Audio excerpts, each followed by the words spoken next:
We are here in front of the Tricastin Nuclear Center.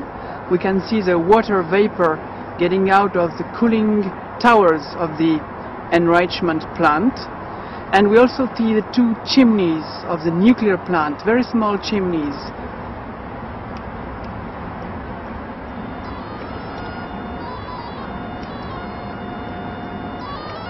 So we are measuring the level of gamma radiation here. We can see that it's a little bit below 200 counts per second, which is already abnormal. But if I move my body is no more stopping the gamma radiation coming from those drums containing uranium, and the level of radiation is increasing. It's about 270 counts per second. So our bodies are stopping a little bit those radiation, which means that the energy they send in the air is creating damage in our body. If we go closer, those drums are containing uranium and they are sending gamma radiation into the air around, closer to the gamma emitting source. So now we have more than 300 counts per second. This level of radiation is about 4 times above natural value in this area, which is 70 or 60 counts per second. So the people who live around here receive gamma radiation from the radioactive material which is stored on this site.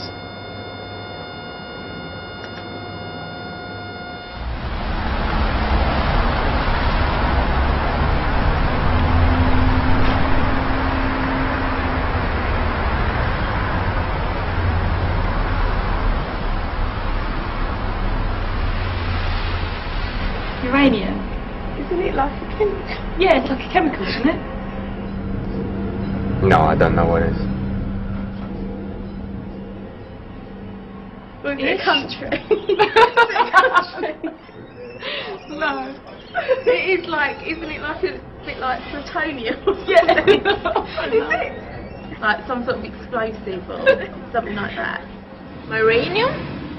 Uranium? What's that? A nuclear thing. I don't know in English what it's called. It's a nice thing, I might say. It's used for good and for bad. That's the stuff that they make nuclear stuff out of? Yeah, that's dangerous. Uranium? How you mean?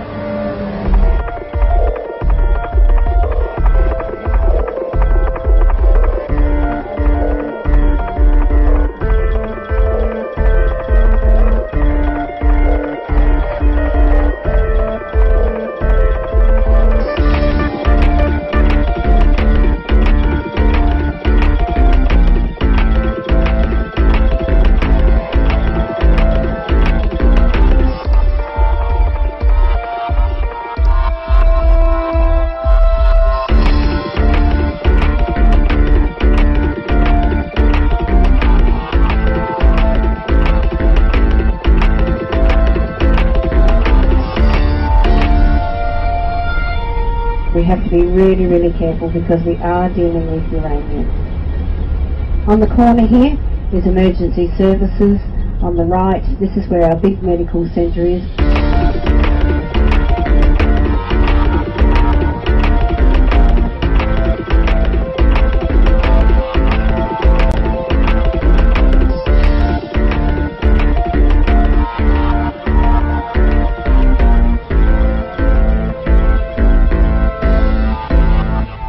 See the drums of uranium just in there in that sea container. We pour that black powder into those drums. They're 44-gallon drums or 205 litre drums, and we strap each one into those sea containers individually. We put 48 in a sea container, we seal it, we put these stickers on the outside, and it's ready to go down to Adelaide.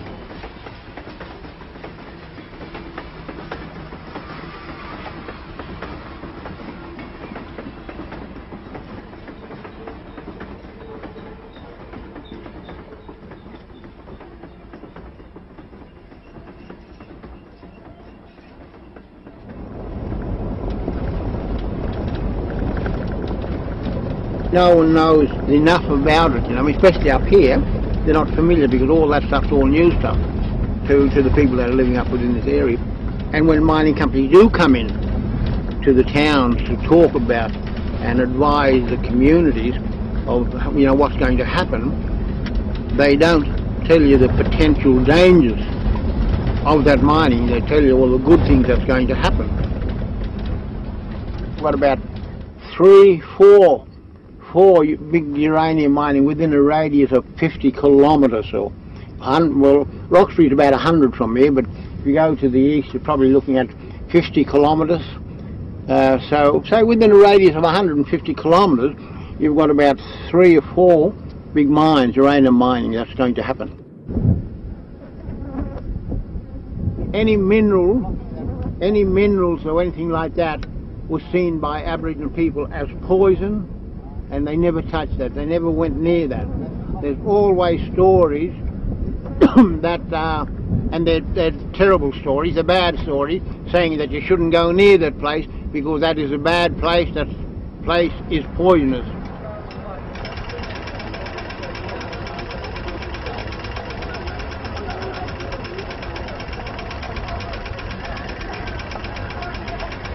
Australia is one of the world's major suppliers of uranium. Australia is very prospective for uranium and we have pretty good prospects for increasing the number of mines. Australia exports about 10,000 tonnes of uranium a year. In 2006-2007 the export value of that was about $586 million.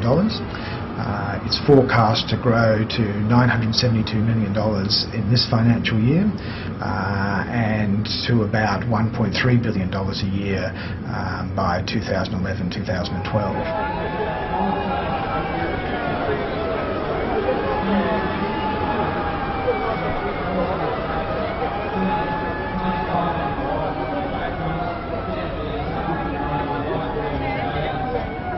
Uranium, in our eyes, is a very special mineral. It's unlike any other mineral on Earth. It's linked to the production of the world's worst industrial wastes, and it's linked to the creation, the spread, the proliferation of the world's worst ever weapons. So, from an Australian perspective, as a country that holds around 35 or 40% of the world's uranium, the thing that we are hoping to do, and the thing that we see as our responsibility, and the best thing we could do for the world, is keep the genie in the bottle.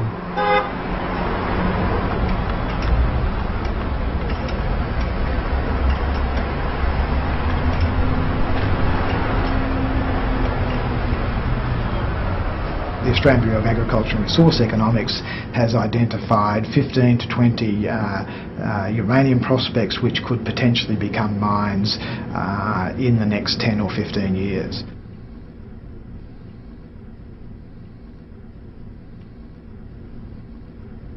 So Australia is very prospective for uranium. Australia is one of the world's major suppliers of uranium.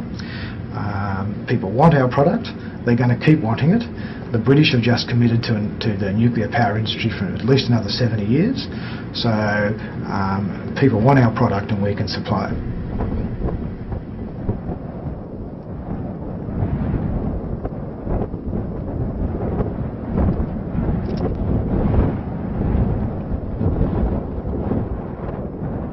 And what we're looking for here is bush onion. And bush onion will grow in this soft area like that. Like this here is pretty soft ground, see? So you would know in an area, if you're looking for bush onion, you would look in an area like this. And if it's a bit hard, sometimes you'll find a bit clayey, but you have a rock and you beat that ground, see? In the nuclear industry, the first step is uranium mining. The companies have to get uranium ore from the soil and to put it at the surface. This is uranium mining. Then this uranium ore has to be crushed and the uranium element has to be get out of the ore. It is called an uranium mill.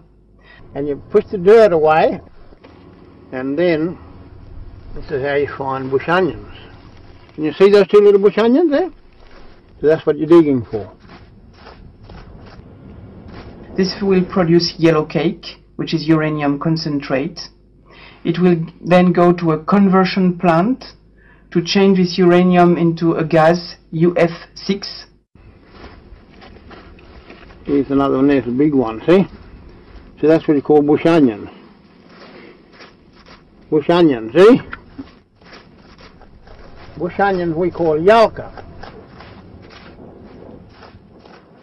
So then you have a plant that will use this gas, UF6, to convert it again into uranium metal and prepare the powder, and which will be compressed and heated to make the small pellets and to prepare the fuel, the rod. But what you do is you peel it like that, see? You can cook them in the ashes. After this fuel fabrication, the fuel will go to the nuclear plant, and you will have there the nuclear reactions, and this fuel will become highly radioactive. It's called spent fuel. And you'll always, the important thing is, with the same as everything else, the old people say to you, if you dig that out, you've got to cover it back in again, fill it back in again, see? Fill it back in, so the rest of the bush onion in there will be there. So then you have the management of the waste, spent fuel, other kind of low-level waste, and all the industry of how to manage those radioactive waste. Obviously, the link between all those steps is transportation, by train, by truck, by plane. I say this in my Arabana language. Yalka Niki Charpa Ngurku. What I'm saying there, this bush onion is very good food. The Western society, it's about now rather than the long term. It's what we can do now, what we can hoard up now, what treasures and wealth we can hoard up. I think the people from the Western world don't realise that and don't understand that by doing what they're doing to the lands, polluting and damaging that land, they're actually doing that to themselves in the long term. Yeah? What I'm saying is, this is my grandmother's country, and my great-grandmother's country, and my mother's country. I was born here, grew up here, lived here all my life, never left it, been here all my life. Now it's like the back of my hand. Yeah. God's own country. Woo!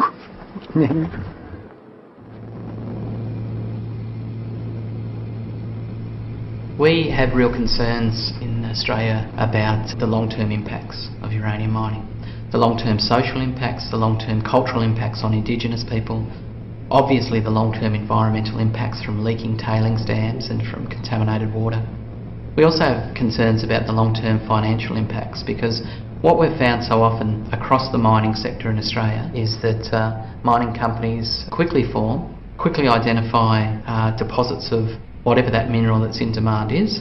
They access it, process it, sell it, and then they finish. And what we have is a funny situation. We have a legal requirement and a legal recognition in some of the authorities and guidelines and regulations about uranium mining that says the mining company has a responsibility for 10,000 years to isolate and contain radioactive tailings at mines. The mining industry says it'll all be okay, it'll all be good, trust us, it'll be clean and safe, we'll all get jobs, we'll all get rich. And then we look at the reality of the mining industry. We look at a reality of leaks and spills. We look at a reality of secrecy and denial. We see a reality of underperformance and cover-up. We see a reality of a lack of responsibility and of company after company walking away from their long-term responsibilities. So it's one thing, the words are one thing, the actions are another. And the actions also have to be measured over the length of the threat. And the threat is thousands of years at least. It all began the year that I was born, back in 1955. They started processing uranium from Radium Hill. The site operated from about 1955 to 1960. And then it went into receivership, and then they started processing mineral sands. and that was operating till about 1962. The company then parted ways with Port Pirie, but left the site as it was, so it was unfenced, and there were 6 tailings dams left there. And so the local children used to play and swim in those tailings dams with the radioactive waste. And then in the 1970s, a local group of the Friends of the Earth was formed, and they campaigned very heavily to have the site fenced and to have radioactive signs put up.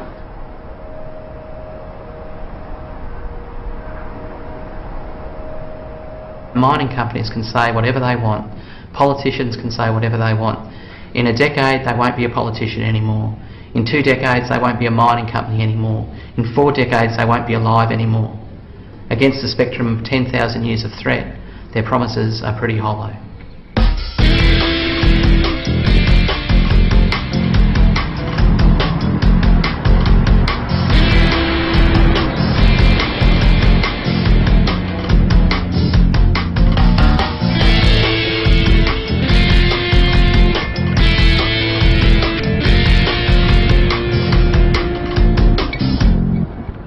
I really did like it there, you know, like living in Kakadu National Park, virtually. So, you know, I liked it. I liked the fishing, I liked my kids, you know, it was good school, and yeah, just come home. Mainly because of family, really, because it's a long way away. Yeah. About 18 months after I come home, I started forgetting things and, you know, leaving things everywhere and getting run down, so I went and seen the doctor and had some blood tests, and I've got hairy cell leukemia, which I've, you know, had to have chemo, and had my spleen out, and luckily enough I'm still here today. So yeah, but not so lucky for my boss that I work for. He died, and his brother died. I mean, these are, and one of the plant operators died, and these are just the 2 brothers that I work with. They were younger than I was, and I was just surprised to hear that, you know, they died from a cancer. There were protesters there protesting against it, but, you know, because I was young and naive, I didn't think anything of it. It was just a job. You know, if you were getting half as much money, or $800 a week, you'd be thinking, oh, you know, maybe I should be joining, maybe I should be doing this, you know, maybe I shouldn't be, you know, exposing myself to some health risks. But when you're being paid probably 3 or 4 times as much as that, well, you think, oh, okay, it'll be alright for a little while, and then I'll give it up. I'll go and do something else.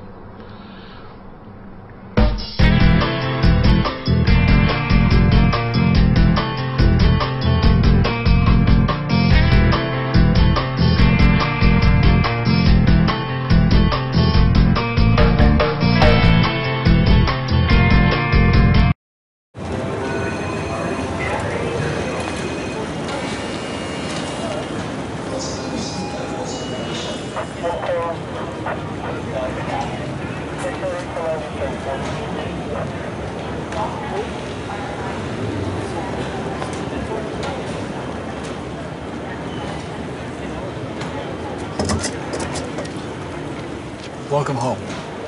Thank you. At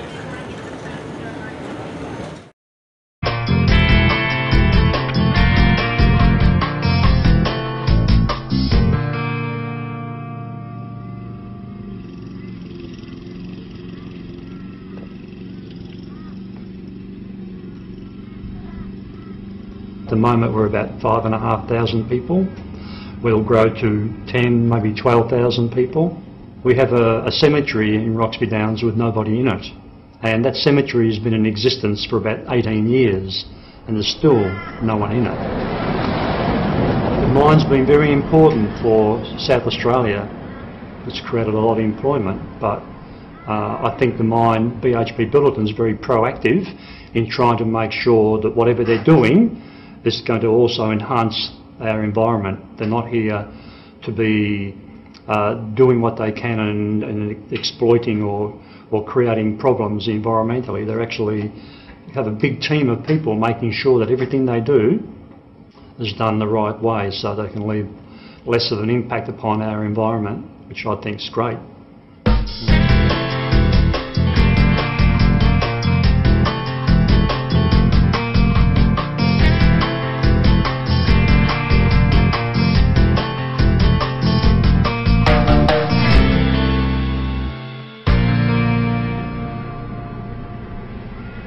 I don't work for BHP Billiton. I work for local government, as I said, but I do know that BHP Billiton are fanatical almost on safety.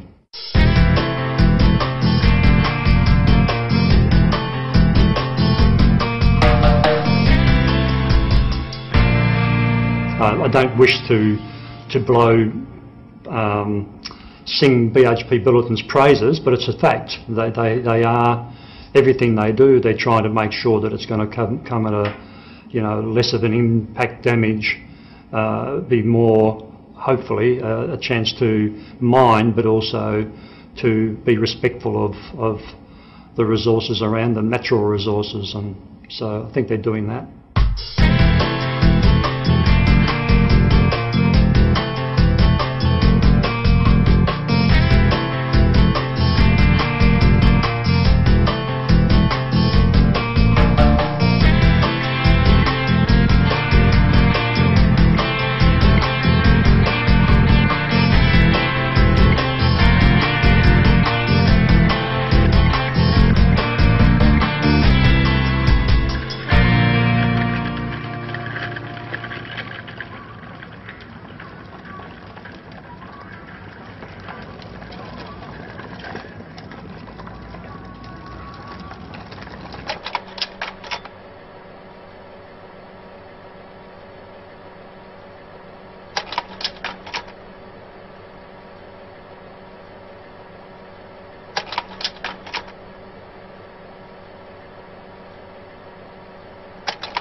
Well, apparently there was some yellow cake found in the township in containers, but I'd know nothing about that. That's only what I heard, so I really couldn't comment on that, because if that happened, that's absolutely, you know, BHP Billiton would be absolutely, you know, screaming with shock and I don't know, I've never heard that. I can't say I've heard it. I've heard it on a grapevine, but not factual, so I wouldn't know. But yeah, I find it hard to believe, but again, I don't work for BHP Billiton and I've got no reason to defend them, but I do know, as I said before, the safety procedures are extremely important to them. And if that ever did happen, there would be serious ramifications without doubt. Yeah, but I don't know. It's only been a grapevine thing. I couldn't say that's a fact. Mm.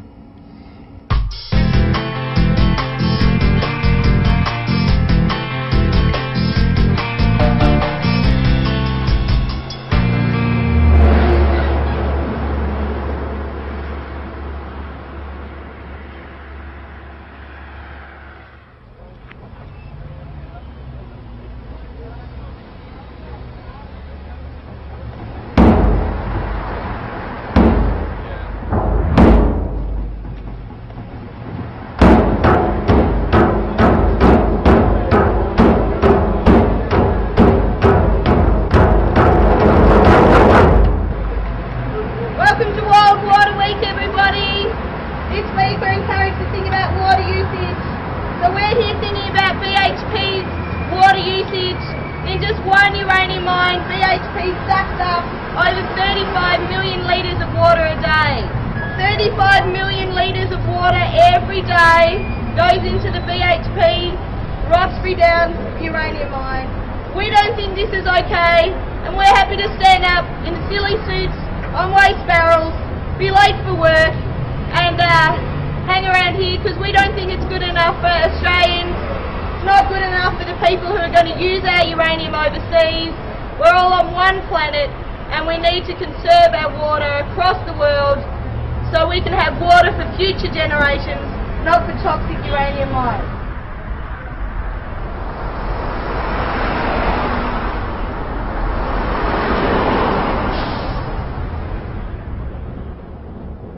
This is the lifeline to the mine, 6 metres down below us.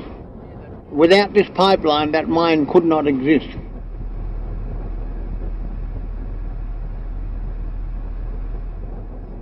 And that's coming from the Great Artesian Basin. Without this pipeline here, that mine could not survive. At the moment, the mine draws on the Great Artesian Basin for its water supply. It in fact uses about 3/4 of its allowable arrangement. It doesn't draw all that it has to do, and what the studies of that show and what the regulation of that shows is that the Great Artesian Basin is sustainable, notwithstanding the fact that the Olympic Dam draws on it for its water supply.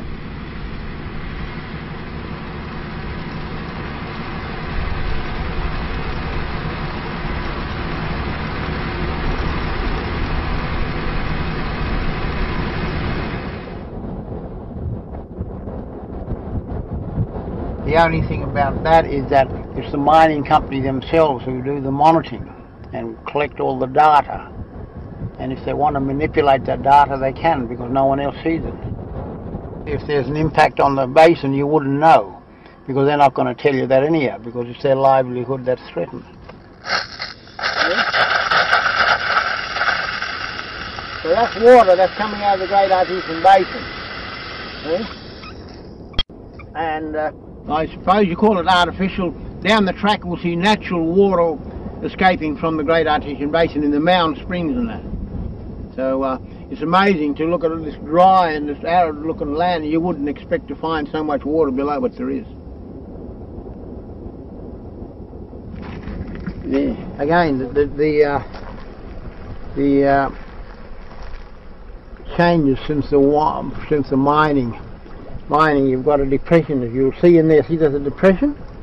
In the past you didn't have that. There was a level filling across there rather than a depression. Aboriginal people who live in the area have absolutely noticed that natural springs and natural outlets for Great Artesian Basin water called Mound Springs, which have been really important both culturally and for ceremony significance, they're drying up. Flow rates are reduced. These are significant impacts, and the appetite for water at the Olympic Dam mine is only increasing. The Olympic Dam mine, owned by the world's largest mining company, BHP Billiton, every day sucks up at least 32, 35 million litres of water every day. Without cost, it sucks that up free from ancient fossil groundwater reserves.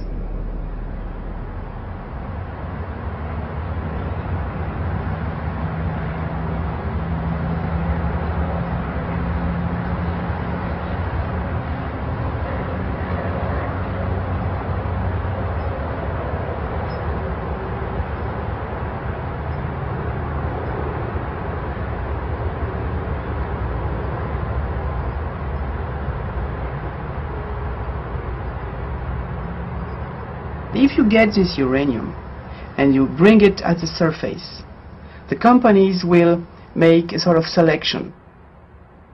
The most active rocks will be sent to the uranium mill that will prepare yellow cake, uranium concentrate, but they will leave a lot of radioactive mud called tailings.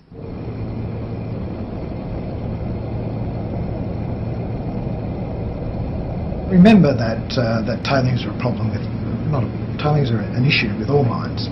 So you have to manage tailings with all mines, and you have to manage tailings with uranium mines as well. And the two ways of doing that are either to build what are called tailings dams, which at the end of the life of the mine are capped with ore and made safe. Or secondly, to put the tailings back into the mine and cover them over. Both of those ways are both best practice and environmental best practices, engineering best practice and environmental best practice.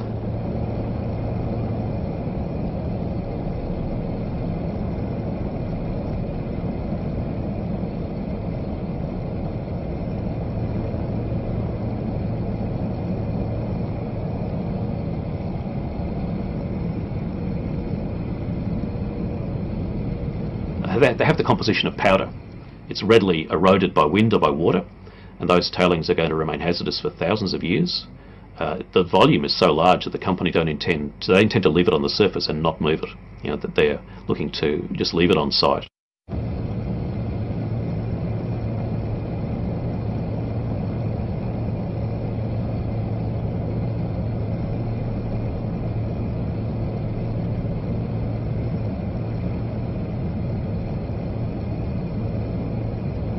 Some people say that tailings are benign or neutral and that they're not a problem. Tailings are in fact less radioactive and less dangerous than the materials from which they come, because the uranium oxide, as the uranium ore, has been extracted.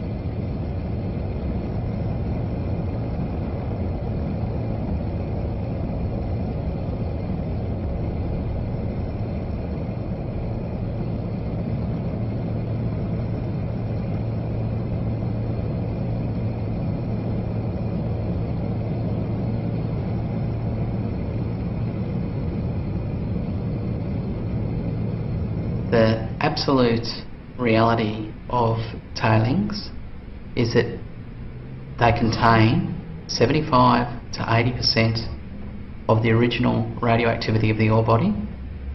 The only radioactive element that is taken out in the process is uranium-308, which is one of a host of elements.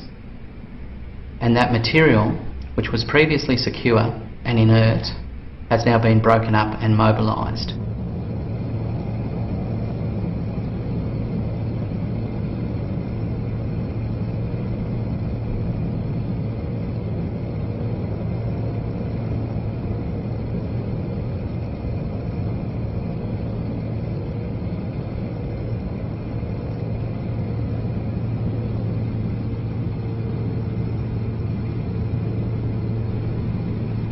Tailings are a profoundly serious environmental management problem. Those who downplay the seriousness of this problem either have not read the technical detail, or they have read that technical detail and they've decided that that's not as important as the profit bottom line. Uranium mining in Australia is heavily regulated. It's heavily scrutinised. There are laws at the national level. There are laws governing environmental protection at the national level. There are laws governing environmental protection at the state level. There are laws governing the mining of uranium and the transport of uranium.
We are trying to overtake this truck, which is transporting uranium from the concentration plant to the enrichment plant, and probably when we will overtake him, we will measure excess radiation in our car. So at the moment the level of radiation is normal, about 60 counts per second, but when we will overtake the truck, we might measure an excess of radiation.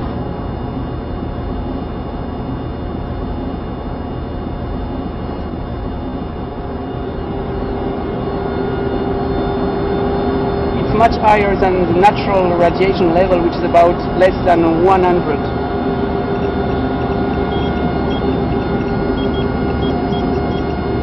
So at the moment we measure 1,600 counts per second, which is very high compared to natural radiation, which is below 100.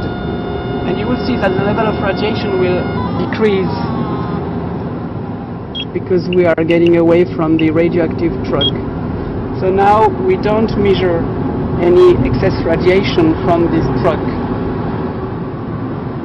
In France, we had approximately 200 uranium mines. Today, they are all closed, but the contamination is still there. So we checked, I would say, approximately 20 of those uranium mines in France, and we discovered the same problems everywhere. Water contamination, sediments in lakes and rivers contamination, aquatic plants contamination, the fact that radioactive rocks from the mine have been reused even for constructing buildings or roads, and the problems are the same at all different mines.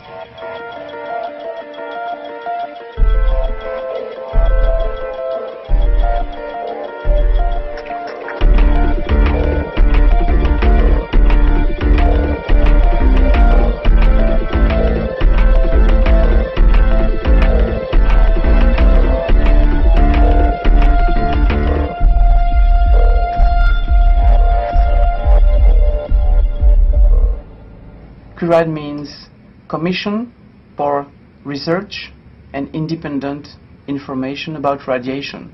So it's an NGO which has been created in 1986, just after the Chernobyl accident, because the French government said that in France we had absolutely no contamination from Chernobyl, which was wrong. So a group of people decided to set up this organization, to hire scientists, to buy equipment, and to create an independent laboratory.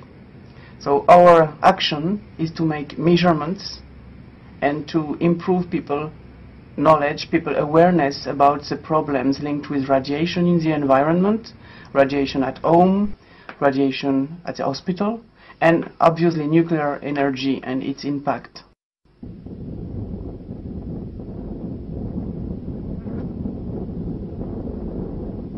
You know, those radiations, alpha, beta, gamma, they carry a lot of energy. For example, a typical gamma radiation will have an energy of, for example, 1 million electron volts, while the visible light from the sun has an energy of 1 or 2 or 3 electron volts.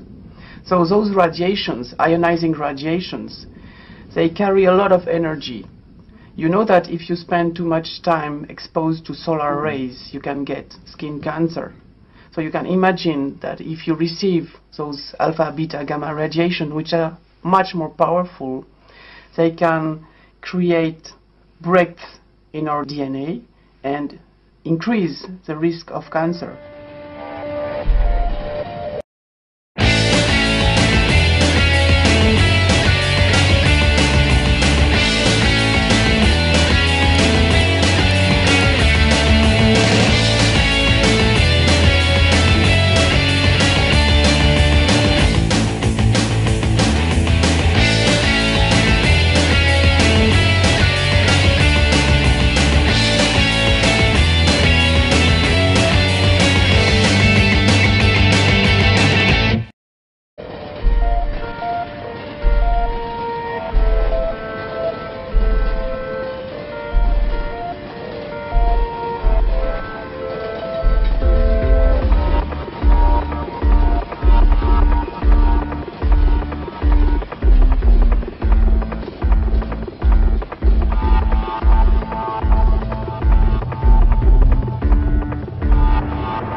gibt historische Gründe für die Ablehnung der Atomenergie, die sind nach wie vor richtig, zum Teil sogar verschärft. Das ist die Frage der unzureichenden Entsorgung.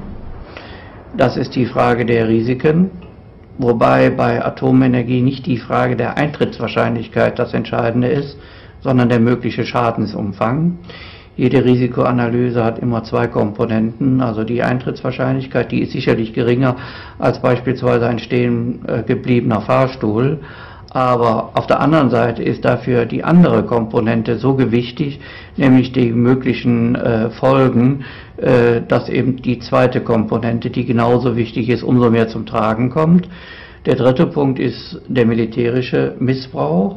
Und der vierte, der in den letzten Jahren verstärkt dazugekommen ist der terroristische Missbrauch, der vielfältige Komponenten hat, die anfangen von Atomüberfällen durch beispielsweise Terroristen bis hin zu der Frage gezielter Flugzeugabstürze.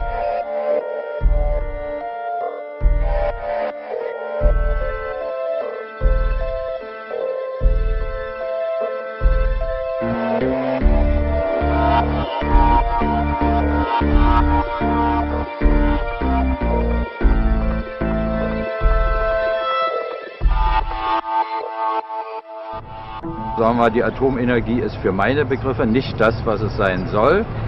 Sie bringt uns viel Unheil. Letztendlich ist ja doch immer der Mensch dabei, der das praktisch entscheiden muss, Knöpfe drückt. Also ich finde schon, dass das absolut sicher ist. Ich habe mir auch mal eins angeschaut mit der Schule. Ich finde das schon, also es ist okay. Gründe für Atomenergie? Kann ich Ihnen ja keine sagen. Der Bau von Atomkraftwerken ist im hohen Maß subventioniert worden in Deutschland. Und nach etwa 15, 16 Jahren nach unserer Einschätzung ist ein Atomkraftwerk, vielleicht nach 18, aber das ist die höchste Frist, die ich kenne, ist ein Atomkraftwerk abgeschrieben. Und danach verdient man verdammt viel Geld mit dem Atomkraftwerk. Und insofern ist das eigentliche Interesse nicht der Neubau, sondern alte Anlagen, solange es geht, zu nutzen. Gründe. Das ist am billigsten, das denke ich mir mal. Ja, es gibt Studien, die das berechnen. Diese Studien existieren und sagen, dass es ca. 1 Million Euro pro Tag sind, die ein Betreiber durch das Weiterlaufen der Atomkraftwerke hier gewinnt. Und die Energieversorger können sehr teuren Strom zurzeit verkaufen, weil an der Leipziger Börse der Strompreis sehr viel höher ist. Und das wird aber den Verbrauchern in Rechnung gestellt, sodass ein Atomkraftwerk schon wirklich eine sehr preisgünstige Variante für den jetzigen Energieversorger ist. Viele Verbraucher interessiert das gar nicht. Also ob sie jetzt erneuerbare Energie nutzen oder ob sie Atomenergie nutzen. Der Verbraucher merkt ja nicht, was er aus der Steckdosen rauskriegt. Ich finde es gut, weil es ist billiger Strom. Ja, das ist am billigsten ist. Zurzeit.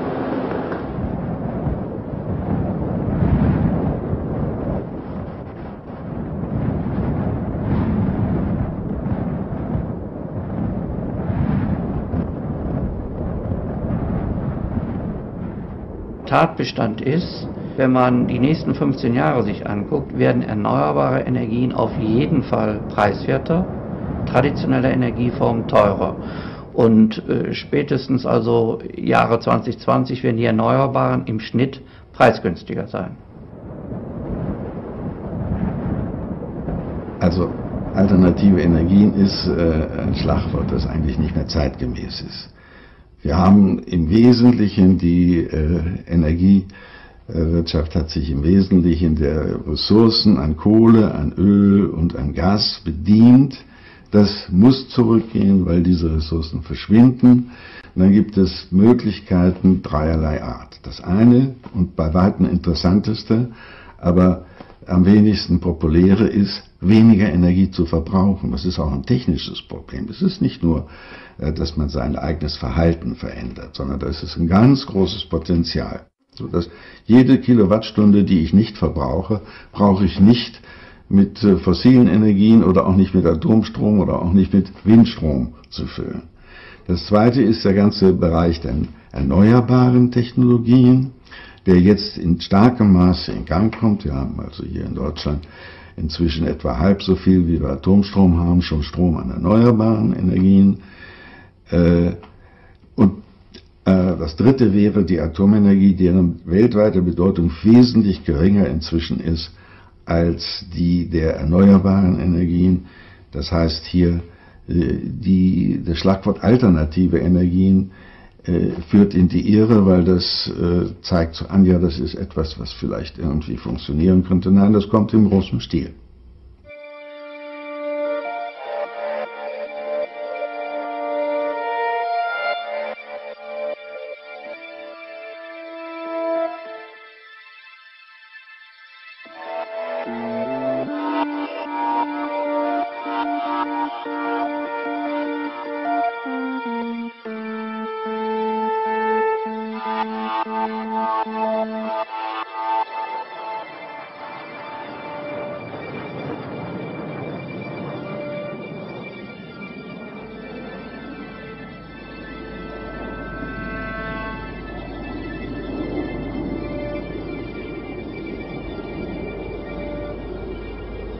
Wir haben eine intensive Debatte beispielsweise in der Enquete-Kommission des Deutschen Bundestages schon in den 80er Jahren, Ende der 80er Jahre gehabt.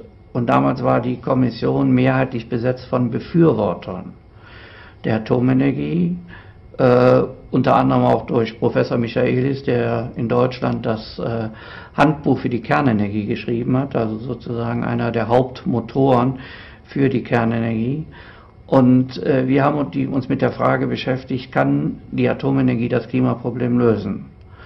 Und das Ergebnis dieser Kommission, die wie gesagt mehrheitlich aus Befürwortern bestanden hat, war einstimmig: Die Atomenergie kann das nicht. Gut, ich persönlich fand sie einfach kitschig, die Kampagne. Und ich glaube, dafür ist auch viel zu viel im Kopf drin, was in den letzten 20 Jahren passiert ist, dass ein paar glücklich schauende Kühe vor dem Atomkraftwerk nicht unbedingt die Sache verniedlichen können. All die Herren, die jetzt so tun, als sei der Klimaschutz was Neues, waren alle schon in den 90er Jahren in den Debatten beteiligt. Wir haben bei den Ausstiegsverhandlungen die gesamte Klimaproblematik mitbehandelt. Das Problem ist nur, dass die Politik jetzt in der Hand dieser Konzerne ist.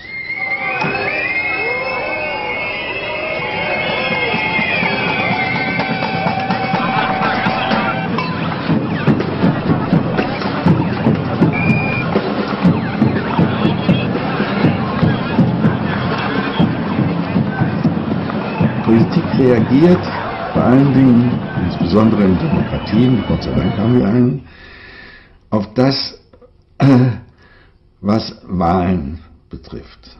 Und wenn die Menschen sich wehren gegen die Atomenergie, weil hier das Atomkraftwerk daneben ist, dann fängt die Politik an, sich daran zu orientieren. Das war in Deutschland der Fall. Das hat dazu geführt, dass in der rot-grünen Koalition der Atomausstieg sich durchgesetzt werden konnte, von dem nicht sicher ist, dass er wirklich dann funktioniert. Aber wenn die Menschen hier in diesem Lande überhaupt nicht spüren, was an Umweltschädigungen im australischen Busch passiert, dann gibt es auch keine Rückwirkung auf die Politik. So ist die Welt gestrickt.